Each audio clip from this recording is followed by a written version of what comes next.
l'autorité sur la terre. Mais à cause du péché, Adam a perdu l'autorité qu'il avait. Adam a perdu le pouvoir qu'il avait. Adam a perdu le contrôle de tout. Au point que même si un chien broyait, Adam fuit. Mais c'était l'animal qui fuyait Adam. Quand Adam parlait, la maladie s'est taisée. Le problème trouvait la solution. Quand Adam parlait, la montagne s'est déplacée. Femme me dit, Adam pouvait dire, vent quitte ici. Va de l'autre côté, tu déranges les cheveux de ma femme. C'est là obéissait à Adam. Mais aujourd'hui, qu'est-ce que Adam est devenu? Adam vit en dessous de ses privilèges. Il vit comme un animal. Il vit dans la maison des porcs, en train de manger la nourriture des porcs. Adam n'arrive plus à prononcer la parole. Adam fait le cauchemar. On est en train de le poursuivre par une sorcière. Ah non, ma tante m'avait maudit. C'est ça Adam aujourd'hui. Sans cause, on te maudit et tu te dis que tu es maudit. Si la femme me dit, c'est qu'on parle de moi, c'est ce que je deviens. Si tu le crois, tu deviendras ce que tu es. Parce que le monde a été créé par la parole. Amen. Amen. C'est l'état d'Adam aujourd'hui. C'est l'état de cet enfant aujourd'hui. Il vit en dessous de ses privilèges. Lui qui était le fils d'un grand patron. Lui qui était le fils d'un grand roi. Lui qui pouvait parler aux serviteurs de son père et ordonner, et il faisait. Mais il était devenu maintenant esclave. Dans la boue du péché. Dans la boue, en train de manger la nourriture des porcs. Ce n'était pas l'état que Dieu voulait voir son fils. Est-ce que son père allait laisser son fils en train de manger la nourriture des porcs? Je ne pense pas. Mais qu'est-ce qui a mené cet enfant à aller manger la nourriture des porcs? C'est parce que l'enfant avait pris une mauvaise décision. C'est parce que l'enfant s'est éloigné de la parole de Dieu. C'est parce que l'enfant s'est éloigné des promesses de Dieu. L'enfant s'est éloigné des Écritures. Aujourd'hui, les gens sont distraits, comme j'avais dit l'autre fois. Si vous entrez sur l'Internet, sur le Facebook, le YouTube, vous allez trouver les gens en train de critiquer les serviteurs de Dieu. Vous allez trouver les gens en train de critiquer les enfants de Dieu. Frère me dit, il faut faire très attention avec un homme qui est baptisé du vrai Saint-Esprit. Si vous touchez à cet homme, c'est à Dieu que vous touchez. Parce qu'il a été dit, Jésus, quand il était dans la chair, il a dit à moi, vous pouvez me moquer, ce n'est pas un problème. Mais quand le Saint-Esprit viendra, c'est lui qui fera de ces choses, il ne sera pardonné ni dans le séjour, ni dans le jour à venir. Et le Saint-Esprit aujourd'hui, où se trouve le Saint-Esprit? Frère me dit, le Saint-Esprit se trouve dans le cœur des hommes. Aujourd'hui, la divinité n'est plus au ciel, la divinité sur la terre, dans le cœur des gens qui ont le Saint-Esprit. C'est ce que dit frère Branham. Nous devons vivre comme des fils de roi. On devait vivre comme cet homme-là, l'esclave, pendant qu'il était esclave. Mais il savait, bien que je suis esclave, à moi, il y a le sang du roi. Je ne peux pas vivre n'importe comment. Je ne peux pas manger n'importe quoi. Je ne peux pas toucher n'importe quoi. Je dois vivre comme un fils du roi. Comment est-ce qu'un fils du roi vit? Et je ne touche pas aux choses sales du monde. Je ne prononce pas le mensonge, les critiques. Moi, j'ai pris une décision cette année.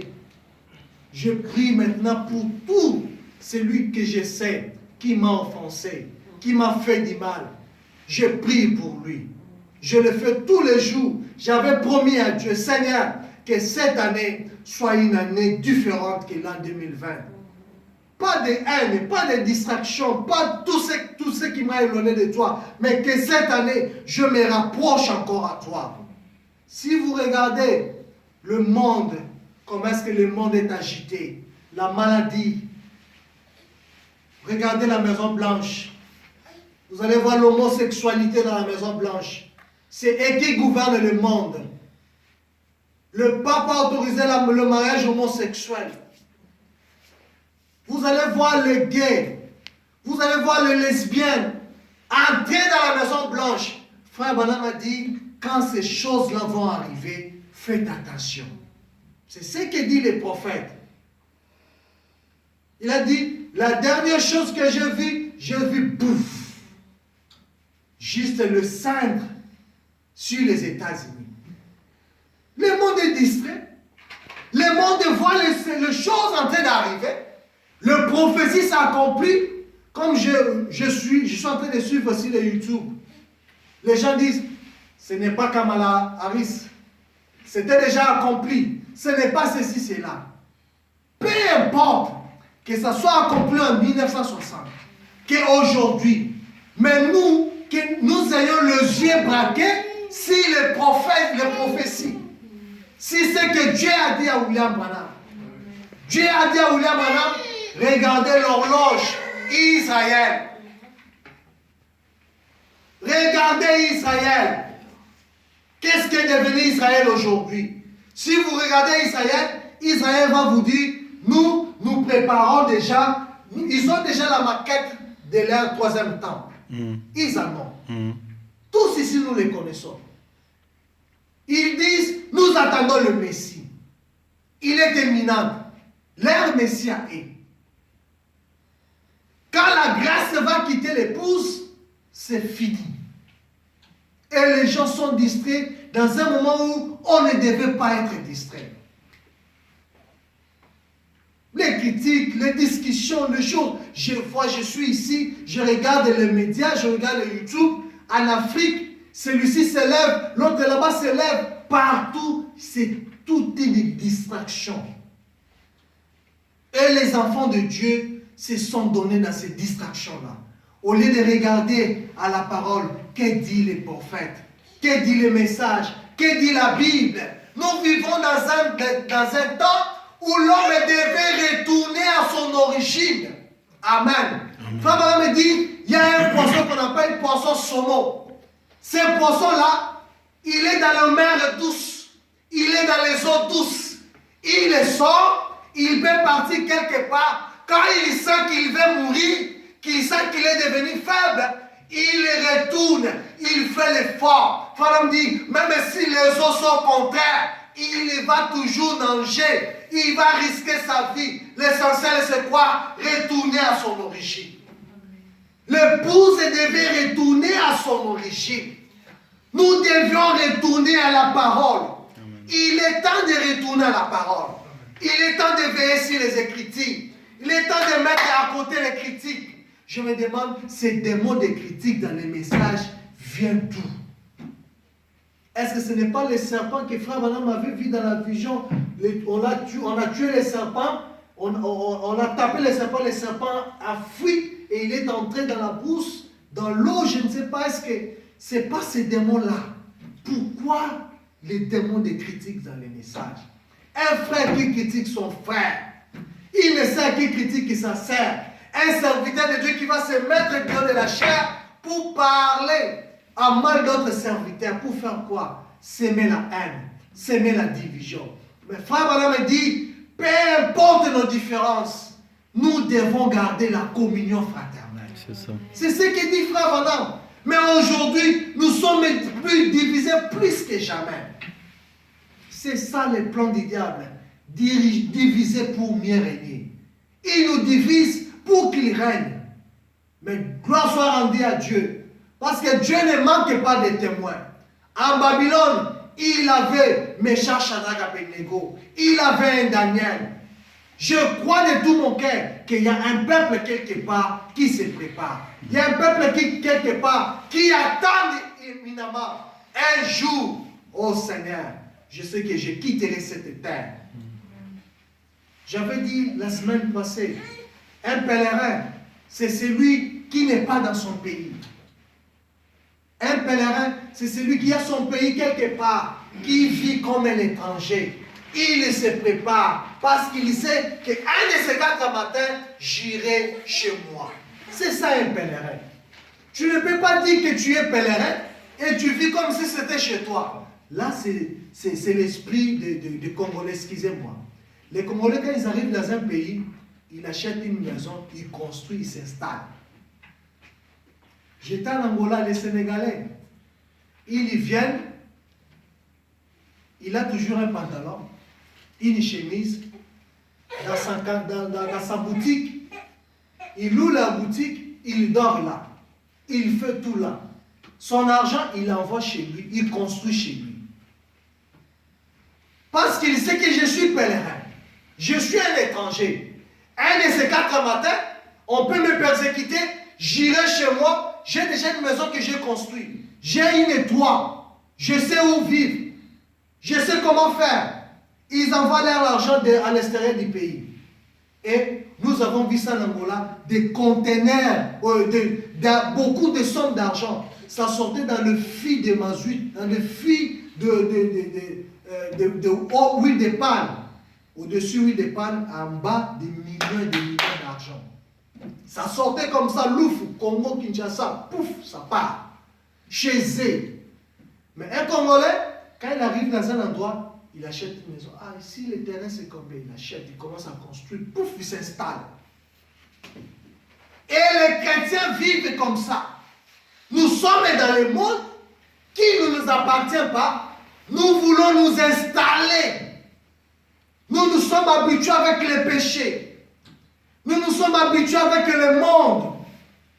Nous avons de mauvaises compagnies, de mauvais amis, de mauvaises amitiés. Nous avons des histoires sales dans les téléphones. Nous avons de mauvaises relations.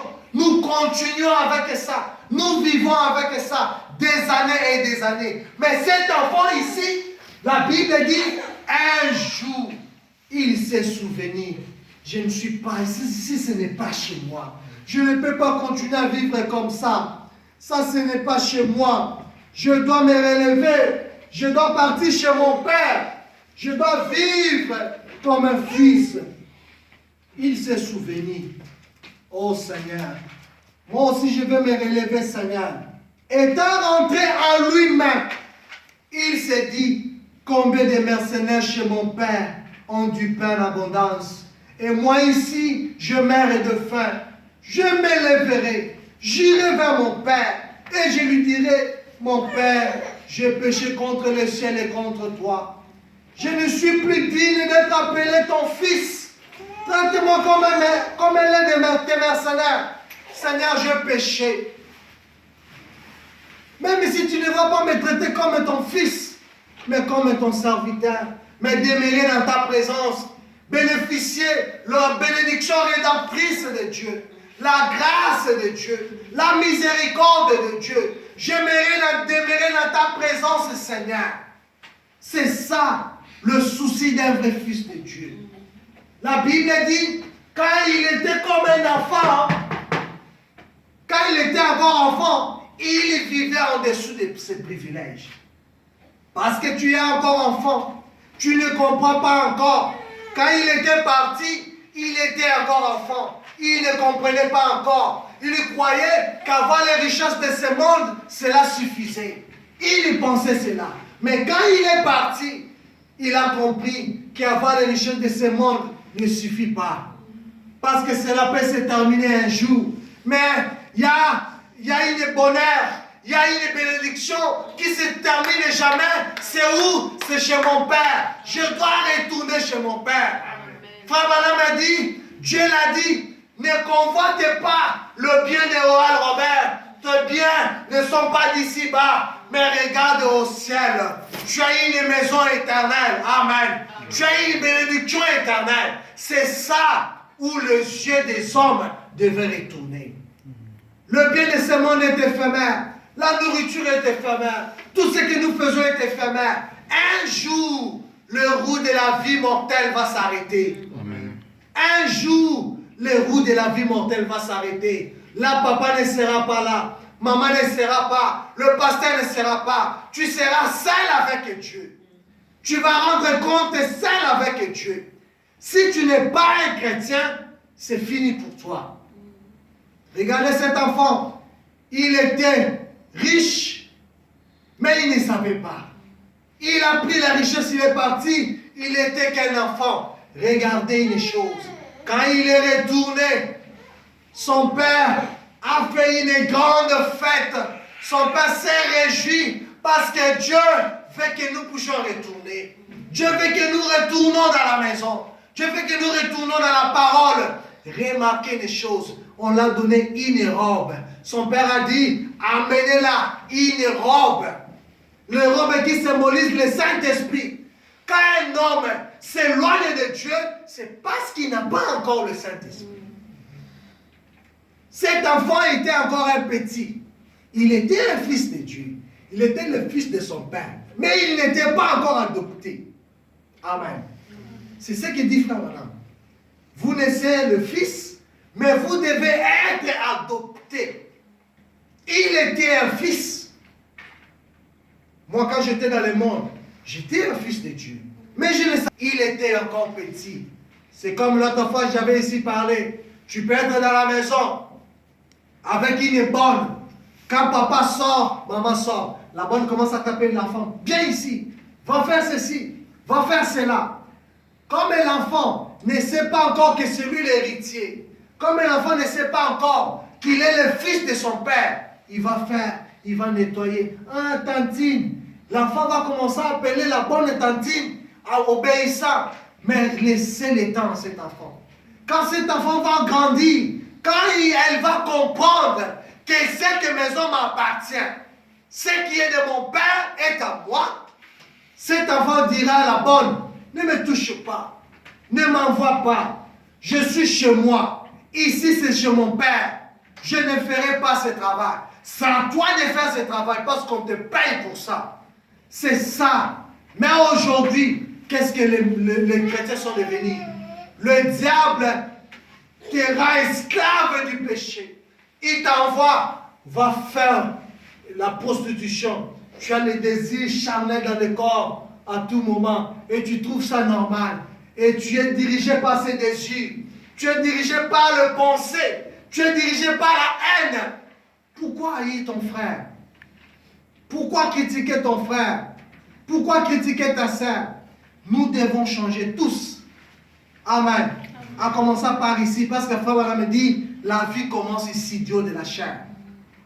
Si dans la chair il n'y a pas la vie, là-bas il n'y aura pas la vie. Amen. L'homme donne ce qu'il a. Nous devons commencer par ici. Aller jusqu'au bout, au bout. Frère Branham me dit, nous vivons dans un monde, dans un état sodomite. C'est comme l'autre.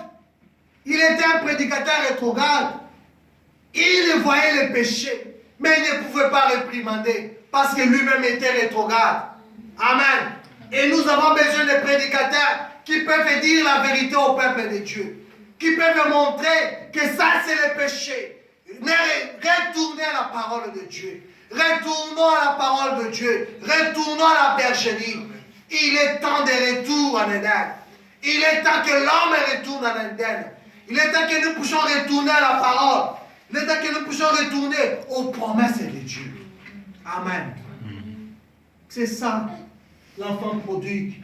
Dieu attend que tu retournes. Dieu est ce papa-là qui sortait tous les jours dans la rue pour regarder où est mon fils. Est-ce qu'il ne reviendra pas? Je sais que là où il est, il aura des ennuis. Parce que quand tu abandonnes Dieu, tu finiras par avoir des ennuis. Que personne ne vous manque, mes frères. Quand tu t'éloignes de Dieu, tôt ou tard, tu auras des ennuis. Tôt ou tard, tu vas rencontrer des difficultés. Tôt ou tard, même moi, je suis un témoin vivant. Servir, c'est d'être dans sa présence. C'est chercher le Saint-Esprit, la vie éternelle. Vous voulez le fait, vous voulez le miracle, vous voulez voir la main de Dieu, mais commencez par la base. Commencez par des petites choses. Car Frère Branham dit, ce sont des petites choses qui soutiennent les grandes choses. Vous voulez voir la main de Dieu, mais commencez à voir là où vous avez failli. Là où vous avez abandonné votre Dieu. Cet enfant a reconnu que j'ai péché contre mon Père. Je péché contre le ciel. J'y retournerai vers mon Père. Je lui dirai, mon Père, j'ai péché contre toi et contre le ciel. Pardonne-moi, mon Père. Est-ce que nous voulons retourner, mes frères? Est-ce qu'il y a quelqu'un qui veut retourner? Que nous puissions un peu retourner à la volonté de Dieu. Qu'est-ce que Dieu veut? Dieu veut que nous puissions vivre sa parole. Dieu veut que nous puissions consacrer chaque minute de notre vie pour son royaume. Amen. Amen. Je veux dire quelque chose pour terminer. On ne peut pas terminer comme ça sans lire les prophètes. Je lis dans l'adoption partie 3,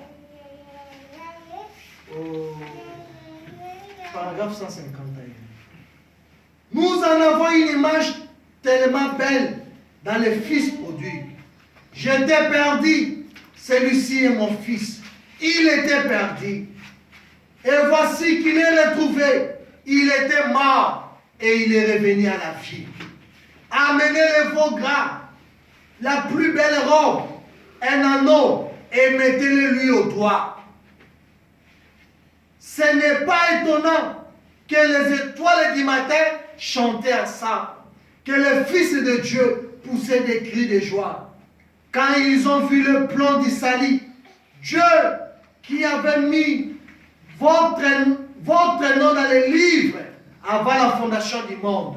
Amen. Amen. Dieu est content quand nous retournons dans sa parole. Dieu est content quand nous laissons le péché.